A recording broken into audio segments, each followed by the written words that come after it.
हरि बोल। दंडवत प्रणाम। सभी वैष्णव के चरणों में मेरा सादर दंडवत प्रणाम। आज फिर मैं आपकी सेवा में उपस्थित हूँ दिव्य पारमार्थिक रत्न इस दिव्य ग्रंथ का पाठ करने के लिए। पिछले सत्र में हमने चर्चा की थी जिसमें श्रील परम गुरुदेव श्रील भक्ति प्रमोद पुरी गोस्वामी ठाकुर ने अपनी आत्मकथा लिख कर रखी थी, जिसमें उन्होंने भक्ति करने के लिए जाति भेद या कुल ज़रूरी नहीं है ऐसा बताया गया था।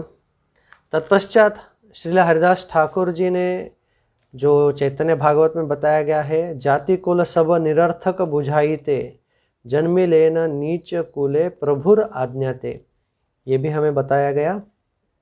और इन सारी चीज़ों का पठन करने के पश्चात हमने आखिरी चीज़ जो पढ़ी थी, जो श्रील भक्ति विनोद ठाकुर ने लिखा था, पढ़े लिखे लोक कृष्ण भक्ति लाभी हारे, ता यदि ना हाइल तबे विद्या की करे।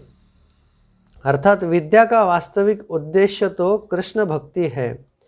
यदि विद्या अर्जन के द्वारा इस मूल लक्ष्य की प्राप्ति नहीं हो तब विद्या ग्रहण करने का भी क्या लाभ है। तो आइए इसके आगे हम लोग पाठ करेंगे। उससे पूर्व गुरुवर्ग आचार्य और साक्षात भगवान इनकी प्रार्थना कर ले, फिर आगे का पाठ शुरू करेंगे।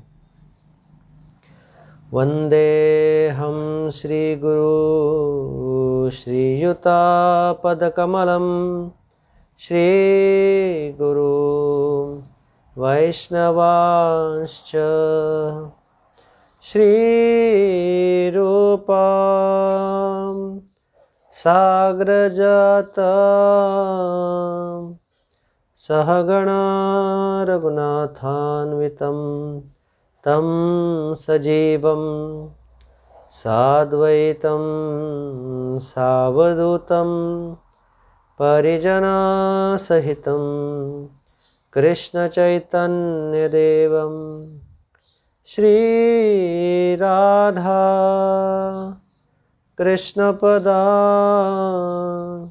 सहगणा ललिता श्री विशाखान्वितांश्च ओम अज्ञानतिमिरान्धस्य ज्ञानाञ्जनशलाकया चक्षुरुन्मिलितं येन तस्मै श्री गुरवे नमः।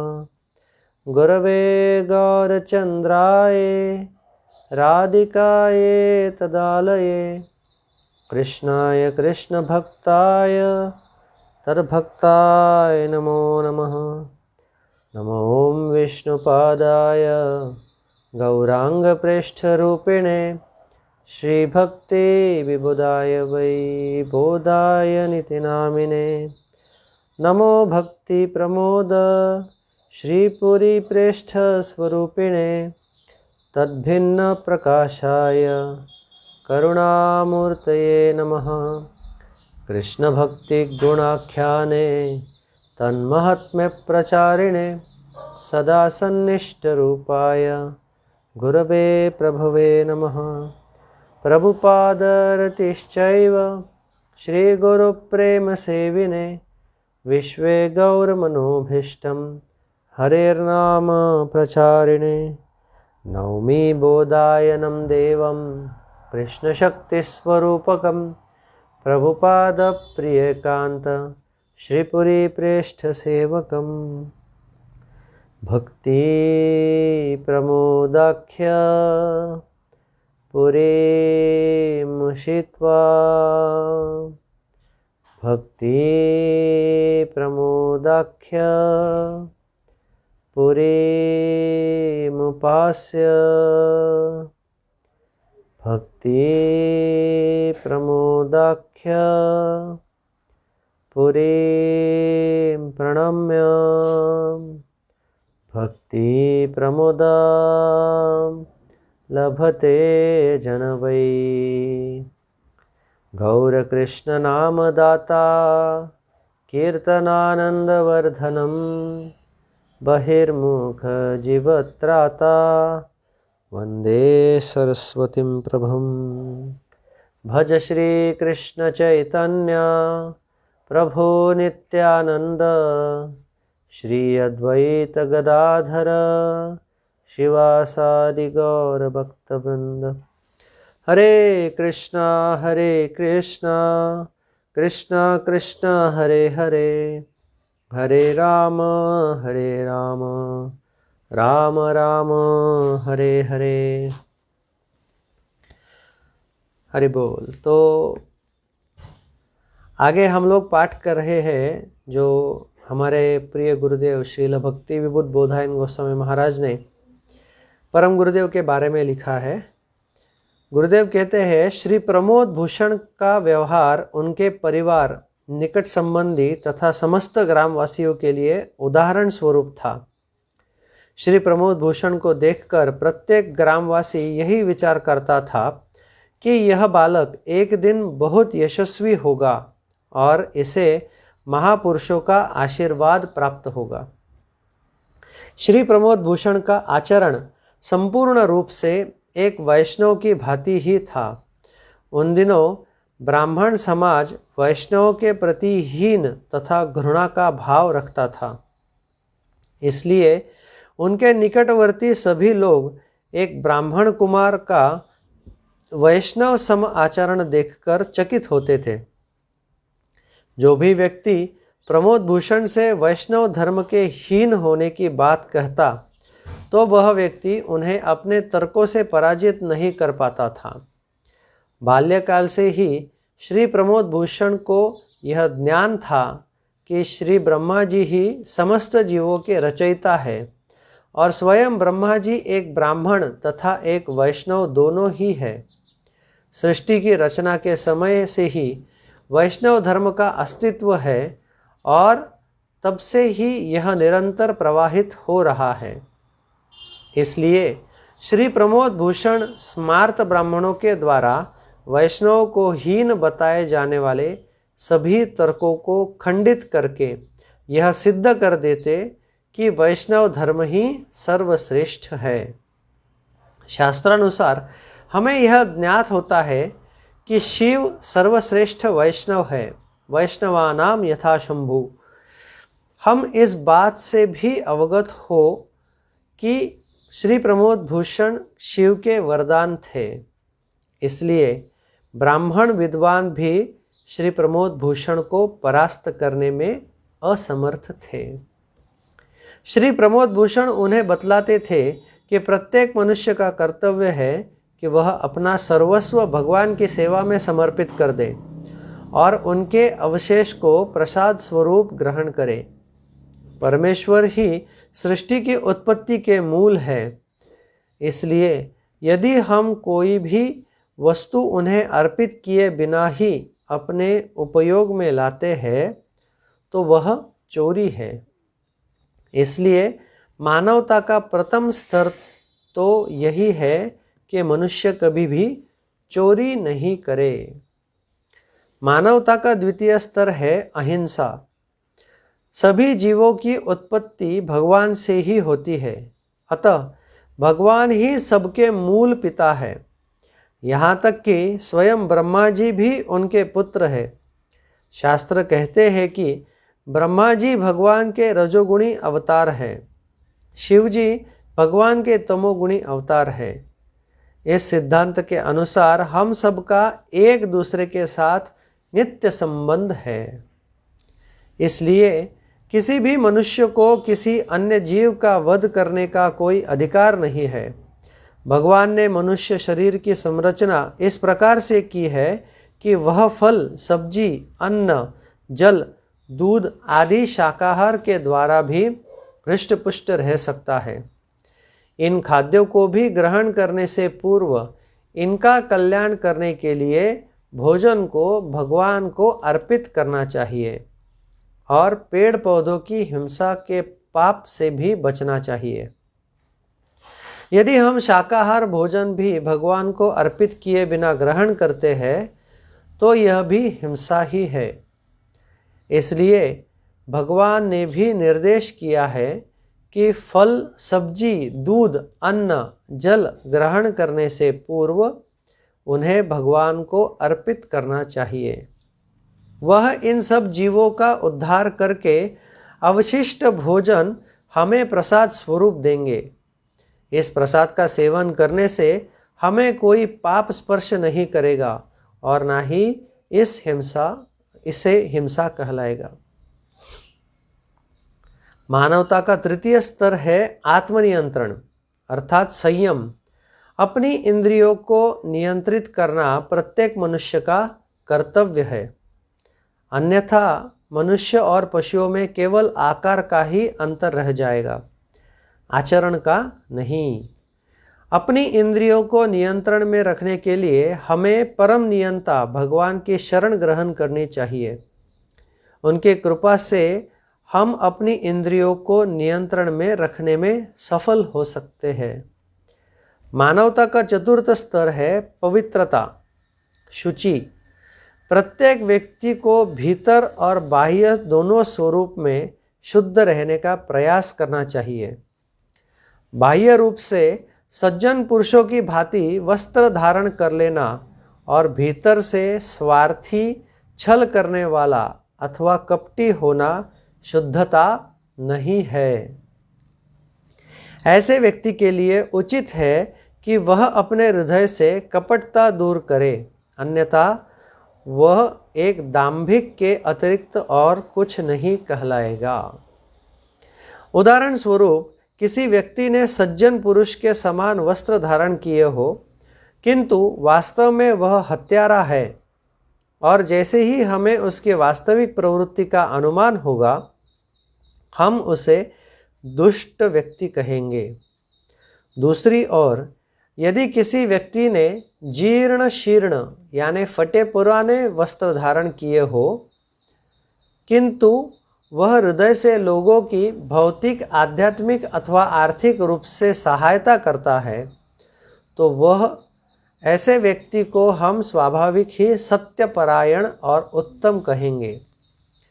शुद्धता तो हृदय से होनी चाहिए, केवल बाह्य रूप से नहीं। अपने मन, हृदय और चेतना को शुद्ध करने के लिए हमें भगवान के नामों का आश्रय लेना चाहिए। इस युग के लिए हरे कृष्ण महामंत्र निर्धारित है।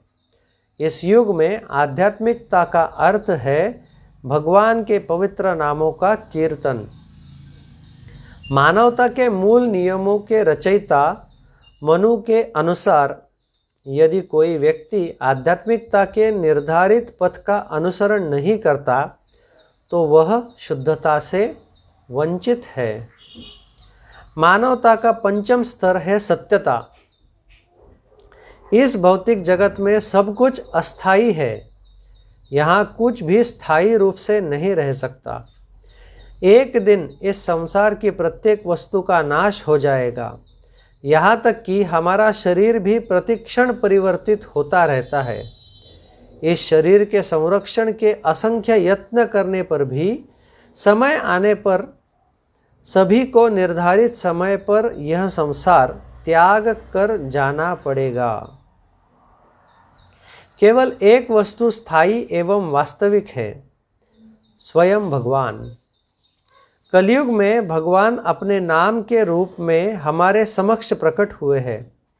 अतः सभी बुद्धिमान जीवों के लिए केवल भगवान ही एकमात्र सत्य एवं वास्तविक वस्तु है। भगवान के पवित्र नामों का आश्रय लेने पर ही मनुष्य स्वयं को मनुष्य कहने योग्य हो सकता है। वैष्णव धर्म के पथ का अनुसरण करने से मानवता के यह पांचों स्तर स्वतः ही सिद्ध हो जाते हैं। इस प्रकार यदि देखा जाए तो वैष्णव सिद्धांतों का पालन करना उत्पत्ति काल से ही मनुष्य मात्र का ही कर्तव्य है। यहाँ तक कि गांव के सुप्रसिद्ध बुद्धिजीवी भी श्री प्रमोद भूषण के तर्क का खंडन करने में असमर्थ थे। वह सभी श्री प्रमोद भूषण को भगवान के द्वारा प्रेरित उनका प्रतिनिधि ही मानते थे। बाल्यकाल से ही श्री प्रमोद भूषण अपनी अकल्पनीय गतिविधियों के द्वारा साधारण व्यक्तियों को भी मानवता, आध्यात्मिकता और आध्यात्म के मूल स्रोत वैष्णवता के विषय में समझाने का प्रयास करते थे। कलयुग में श्री व्यासदेव के अवतार श्रील वृंदावन दास ठाकुर के द्वारा रचित श्री चैतन्य भागवत में जो विचार लिपिबद्ध है, वही विचार श्री प्रमोद भूषण भी अपने मुख से कहते हैं। ब्राह्मण है या आदि अवैष्णव है, तब तार आलापेह पुण्ययाय क्षाय। आदि लीला 16वां अध्याय 30वां प्यार। जो ब्राह्मण कुल में जन्म ग्रहण करके भी वैष्णव नहीं है, ऐसे व्यक्ति के साथ वार्तालाप करने पर समस्त पुण्य क्षय हो जाता है। स्मार्त ब्राह्मणों के कुतर्कों का खंडन करके वास्तव सिद्धांत स्थापित करना चाहिए। परमेश्वर भगवान की कृपा से सृष्टि के प्रथम जीव भगवान ब्रह्मा जी प्रकट हुए। वह एक ब्राह्मण है तथा उन्होंने ही समस्त जीवों की रचना की है। अतः इस दृष्टि से तो सभी जीव ब्राह्मण ही हुए। परम भगवान ने गुण एवं कर्म के आधार पर 4 वर्णों की रचना की है। यदि कोई व्यक्ति अभिवक्ता यानी वकील है, तो हम उसके पुत्र अथवा पुत्री को कभी अभिवक्ता नहीं कह सकते हैं, जब तक कि वह भी न्याय व्यवस्था की शिक्षा प्राप्त करके अभिवक्ता नहीं बन जाते। इसी प्रकार केवल चिकित्सक की संतान होने पर ही कोई चिकित्सक नहीं कहलाएगा। ऐसे ही ब्राह्मण परिवार में जन्मे व्यक्ति को तब तक ब्राह्मण नहीं कहा जाएगा जब तक कि उसके गुण, कर्म और आचार विचार एक ब्राह्मण के समान नहीं हो। अर्थात उसका व्यवसाय, भोजन पद्धति यानी केवल शाकाहारी भोजन, दैनिक जीवन व्यवहार, संस्कृति आदि सभी कुछ वास्तविक ब्राह्मण सिद्धांत के अनुरूप ही होना चाहिए। एक व्यक्ति के गुण और कर्म के आधार पर ही उसको ब्राह्मण, क्षत्रिय, वैश्य अथवा शूद्र माना जाएगा। भगवान श्री कृष्ण ने श्रीमद् भगवद गीता 4th अध्याय के 13 श्लोक में यही निर्धारित किया है। अतः ब्राह्मण परिवार में जन्म लेने मात्र से ही किसी व्यक्ति को वैष्णव नहीं कहा जा सकता।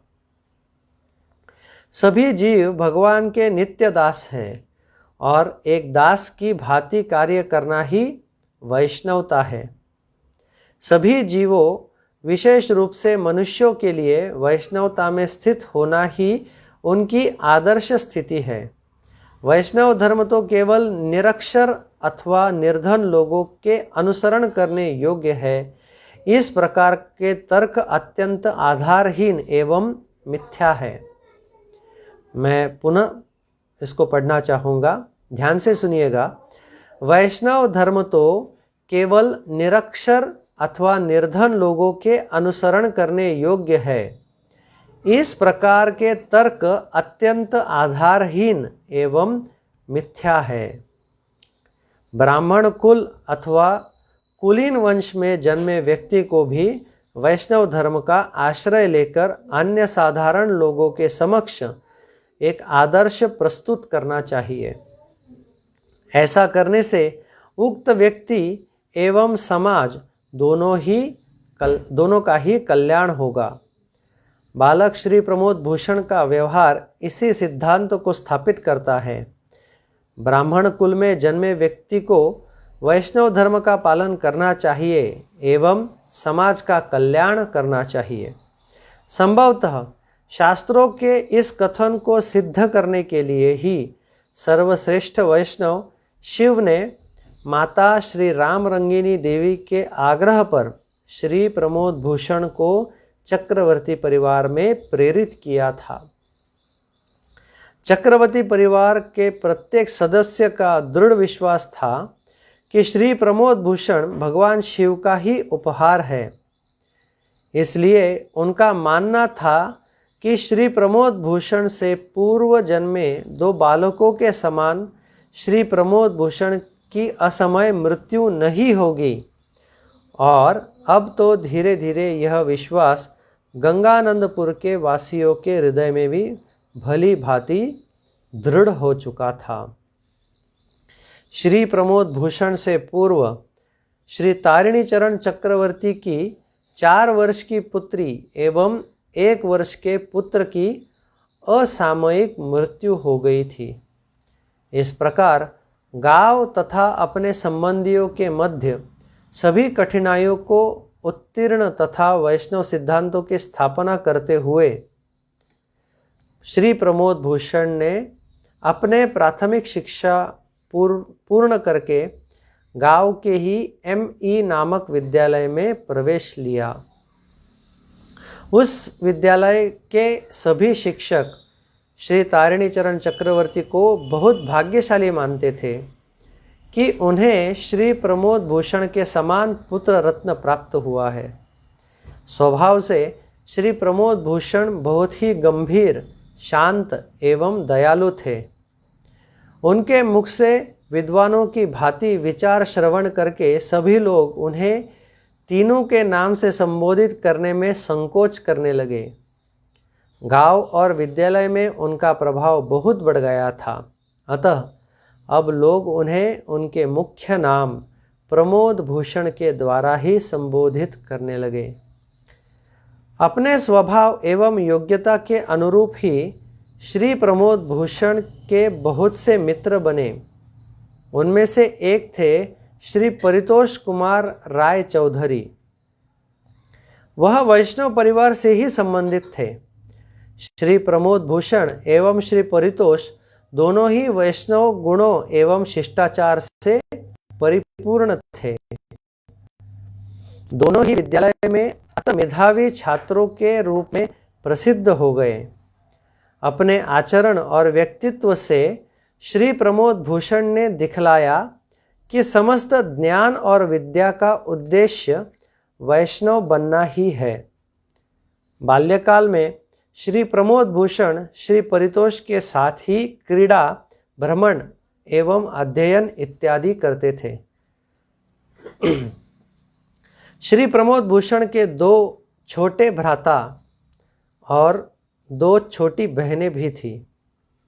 उनके भ्राताओं के नाम श्री विनोद विहारी और श्री ननी गोपाल एवं बहनों के नाम सुश्री कात्यायनी और सुश्री शिवानी था। श्री तारिणी चरण चक्रवर्ती एवं अन्य गांव में शिक्षक का कार्य करते थे। अतः व्यस्तता के कारण वह घर में कुछ ही समय दे पाते थे। इसलिए उनके आग्रह पर उनके भ्राता यानी बालकों के चाचा श्री प्रियनाथ चक्रवर्ती ही 5 बालकों का लालन पालन करते थे। श्री प्रमोद भूषण के चाचा और चाची परिवार के साथ ही रहते थे। चाचा अपने भतीजे एवं भतीजियों से अत्यधिक प्रेम करते थे और उनके लालन पालन में किसी प्रकार की कमी नहीं छोड़ते थे। उन्हें अध्ययन, स्नान, क्रीड़ा आदि करवाना, इन सभी विषयों का वह भली भांति ध्यान रखते थे। यद्यपि गांव में बहुत से तालाब थे, किंतु नदी में स्नान ही श्रेष्ठ माना जाता था। अतः अधिकतर ग्रामवासी कपोताक्ष नदी में स्नान करने जाते थे। वर्षा काल में प्रायः ही नदी में बाढ़ आ जाती थी। नदी के तीव्र बहाव के कारण श्री रामरंगिनी देवी सदैव सुनिश्चित करती थी कि सभी बालक केवल अपने चाचा के साथ ही स्नान करने जाए। एक दिन श्री प्रमोद भूषण नदी के तट पर खड़े थे और शेष लोग नदी में स्नान कर रहे थे। तभी उनकी दृष्टि में नदी में एक मगरमच्छ पड़ी। यह देखकर वह उच्च स्वर से कहने लगे, मगरमच्छ मगरमच्छ, सभी बाहर आ जाओ, सभी बाहर आ जाओ। उनकी बात सुनकर भय के कारण सभी लोग शीघ्रतापूर्वक नदी से बाहर आ गए तथा आज तुमने हमारी रक्षा की है, यह कहते हुए सभी ने श्री प्रमोद भूषण का हृदय से धन्यवाद किया। संभवतः यह घटना इस बात का दिग्दर्शन थी कि एक दिन श्री प्रमोद भूषण श्रीमन महाप्रभु के दिव्य प्रेम की निधि का वितरण कर समस्त ग्रामवासियों की इस भव बंधन से रक्षा करेंगे। एक समय बालकों के मनोरंजन के लिए उनके चाचा ने निकट के गांव से एक धनी जमींदार का पालतू हाथी बुलवा दिया। उन्होंने सभी को हाथी की सवारी करवाई।